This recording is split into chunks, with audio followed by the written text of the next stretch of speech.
Jagan Twitter వరకే పరిమితమా అనేది ఒక చర్చ. ఎందుకు చర్చ అంటే జగన్ నిన్న ఉదయం ఆంధ్ర రాష్ట్రంలో రైతులకి మద్దతు ధర, అదేవిధంగా దళారీ వ్యవస్థ, ధాన్యం కొనుగోళ్లు, సూపర్ 6 హామీలు సంబంధించి అన్ని కలెక్టరేట్ల దగ్గర వినతి పత్రాలు ఇచ్చేందుకు సిద్ధమయ్యారు.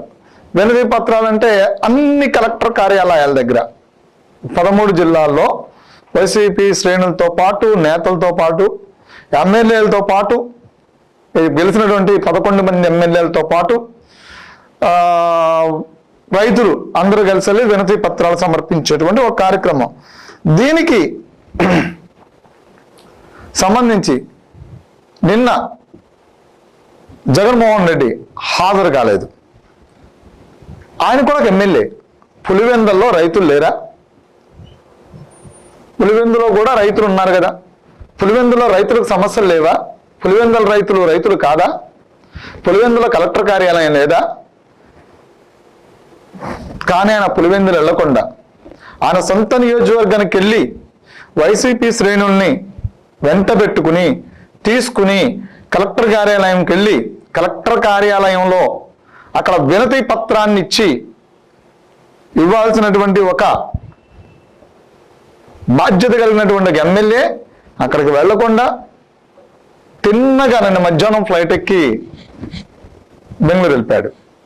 ఓ పక్కన ఇక్కడ కార్యక్రమం జరుగుతూ ఉంది. సో బెంగళూరు వెళ్ళారు. బెంగళూరు వెళ్ళిన తర్వాత ఈరోజు ఉదయం నిన్న జరిగినటువంటి కార్యక్రమానికి సంబంధించి ఆయన ఓ ట్వీట్ మాత్రమే చేశారు. ఫిజికల్గా ఎక్కడా కూడా ఆ కార్యక్రమంలో పాల్గొనలేదు.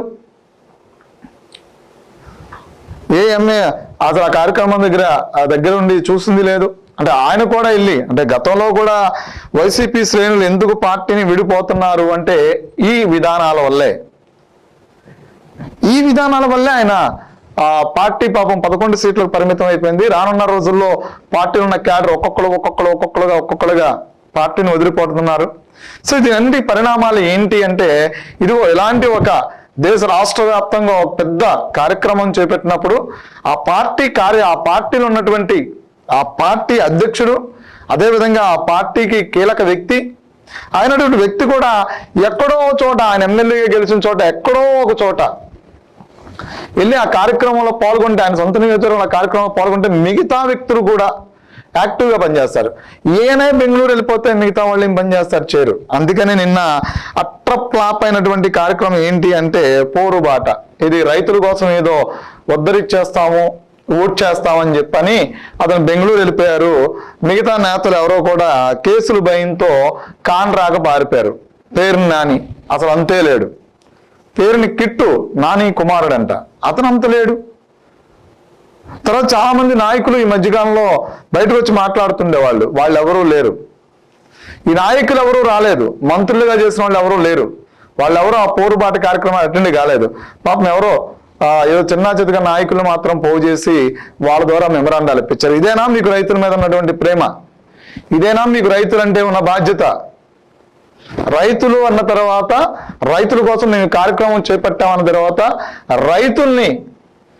రైతు అంటే మీకు ఇంత చిన్న చూపు ఉంటుందని ఎవరంగా రైతును కూడా కనీసం రైతు కోసం ఈ పోరుబాటు కార్యక్రమం పెట్టాం, మేము రైతు కోసం నిలబడతాం, రైతు కోసం ఏదో చేస్తాం అని చెప్పని ప్రకటనలు చేసి, రైతు కోసం పోరుబాటు అని చెప్పని సాక్షులు పెద్ద పెద్ద హెడ్డింగ్స్ పెట్టి రాసి అన్నీ చేసి బెంగళూరు వెళ్ళిపోయి ట్విట్టర్ వేదికగా స్పందించారంటే జగన్మోహన్ రెడ్డి గారు రాష్ట్రం మీద కానీ, రాష్ట్ర సమస్యల మీద కానీ, రాష్ట్ర ప్రజల మీద కానీ, రైతుల మీద కానీ, ఉపాధి కూలీల మీద కానీ, విద్యార్థుల మీద కానీ, ఉపాధ్యాయుల మీద కానీ, ఉద్యోగుల మీద కానీ ఎంత ప్రేమ ఉంది, ఎంత గౌరవం ఉందో అర్థమవుతుంది. 5 ఏళ్లలో కూడా ఇదే విధానాలను అవలంబించారు. ఇదే విధానాలను అవలంబించి 5 ఏళ్ళు వీళ్ళు ఎవరికి అందుబాటులో లేకుండా ఓడిపోయిన తర్వాత ప్రతిపక్ష హోదా కావాలని చెప్పని, ప్రతిపక్ష హోదా ఇవ్వలేదని చెప్పని అసెంబ్లీకి రావడం మానేసి, అసెంబ్లీలో ప్రజల తరపు నుంచి మాట్లాడాల్సిన అంశం ఉన్నప్పుడు కూడా కనీసం నియోజకవర్గ అంశాలు కూడా మాట్లాడడం వదిలేసి వ్యక్తి ఈరోజు మళ్ళా రైతులందరినీ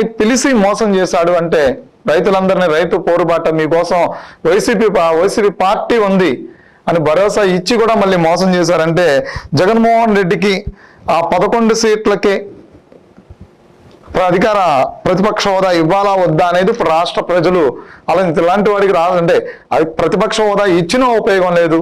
ఎందుకంటే రైతు సమస్యల కోసం పోరాడతామని చెప్పని చివరి నిమిషంలో హ్యాండ్ ఇచ్చినటువంటి వ్యక్తి కోసం ప్రజలు నిలబడాలా, లేదంటే పార్టీలో కూడా ఇప్పుడు ఇదే చర్చ. కనీసం ఇంత పెద్ద కార్యక్రమం పెడితే కార్యక్రమానికి ఎక్కడో చోట అటెండ్ అయితే రాష్ట్ర వ్యాప్తంగా మేము కూడా చాలా ఉత్సాహంగా పనిచేసేవాళ్ళని. సో మా ఉత్సాహాన్నంతా నీరు గారుస్తున్నాడు. ఈ పార్టీలో ఇలాగే ఉంటే రానున్న రోజుల్లో రాజకీయ భవిష్యత్తు కోల్పోవాల్సి వస్తుందని పార్టీ నేతల్లో అలాంటి సందిగ్ధత ఏర్పడింది. దీనికి ఎలాంటి క్లారిటీ ఇస్తారో చూడాలి. ఆయన దైవాను సంభూతుల్లా ఫీల్ అవుతూ ఉన్నాడా, సాధారణ వ్యక్తిలా ఇంకా ఫీల్ అవ్వట్లేదు, ఒక ఎమ్మెల్యే అనుకుంటున్నాడు, లేదంటే పైనుంచి ఊడిపడినటువంటి దేవదూత అనుకుంటున్నాడు, ఇక ఆయన పులివెందుల ఎమ్మెల్యే జగన్మోహన్ రెడ్డికి తెలియాలి.